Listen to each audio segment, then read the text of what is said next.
So you've seen the shape of the sine and the cosine curves. Now I want to talk about another function called the tangent function. The tangent function is not shaped like a sine or a cosine curve. So tangent of x is nothing more than sine x divided by cosine of x.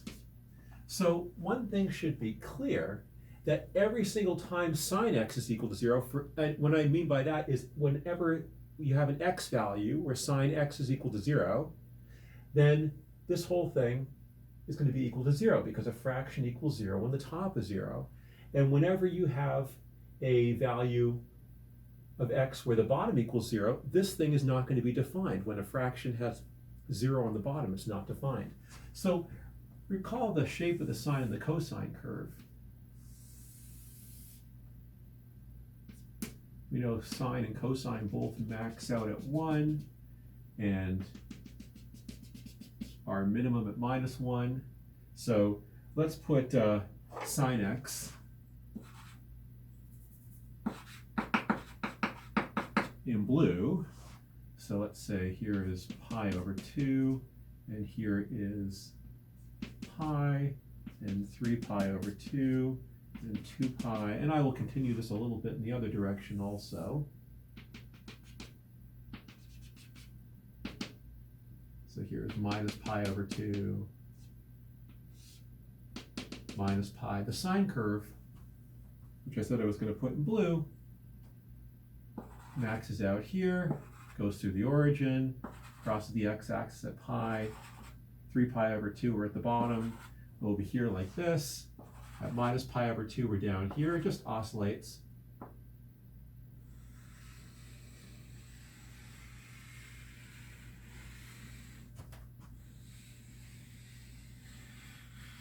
Like that. And the cosine curve, I'll put in what I think is pink. The cosine curve is another sinusoidal curve. It's shaped just like the sine curve, except instead of starting in the middle, it starts at the top. Goes through the middle, hits the bottom here, back to the middle, up to the top. It's in the middle here, the bottom here, so it looks like this.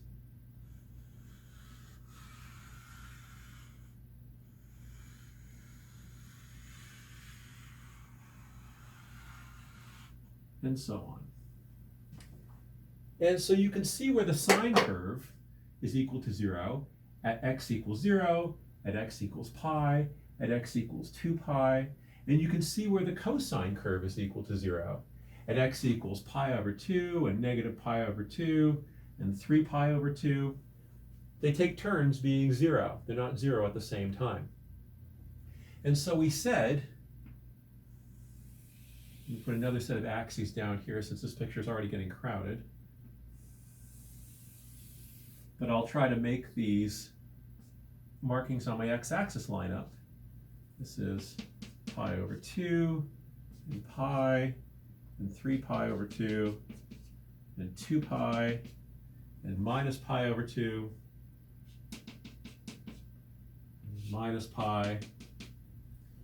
Whenever the sine curve is equal to 0, in other words, the top of this fraction, the tangent curve is also going to be 0. So the sine curve is 0 here, and the sine curve is 0 here. Sine curve is again 0 here. It's 0 here at minus pi. And whenever the cosine curve is equal to 0, which happens here, the tangent x is now going to be undefined. As a matter of fact, it's going to have a vertical asymptote.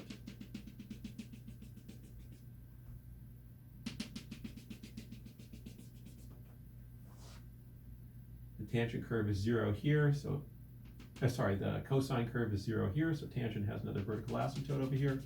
These vertical asymptotes happen every pi units at negative pi over 2, 3 pi over 2, 5 pi over 2, negative 3 pi over 2, but that's off the page.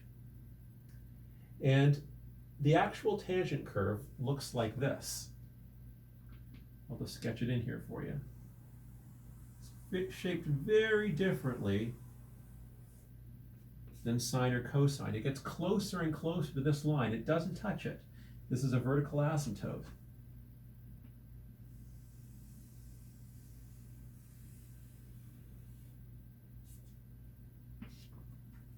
And it's in pieces. There'd be another piece that starts over here, and so on. Each of these pieces is called a branch, and this piece in the middle is called the principal branch.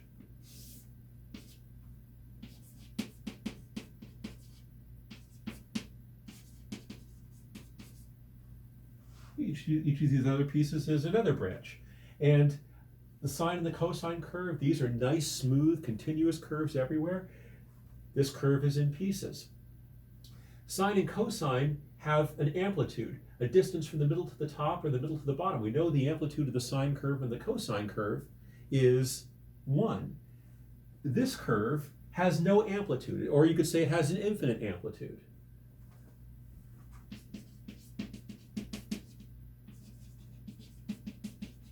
There is no top and there is no bottom. It just goes up forever. It goes down forever.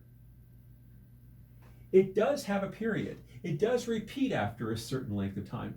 We know that the sine curve repeats every 2 pi. So does the cosine curve. But this curve repeats faster. You can see that here's one repetition, here's another repetition. The period for the tangent curve is pi. It repeats twice as fast. Now, you might think this looks a little bit like the x cubed curve. We talked about the x cubed curve earlier. It's not. The x cubed curve has no vertical asymptotes. It just keeps spreading out forever, whereas this curve gets closer and closer to each one of these asymptotes. And the x cubed curve levels off. It's horizontal at height when it's at height 0. This curve is not. If you were to put a ball right here, it would roll right down the hill.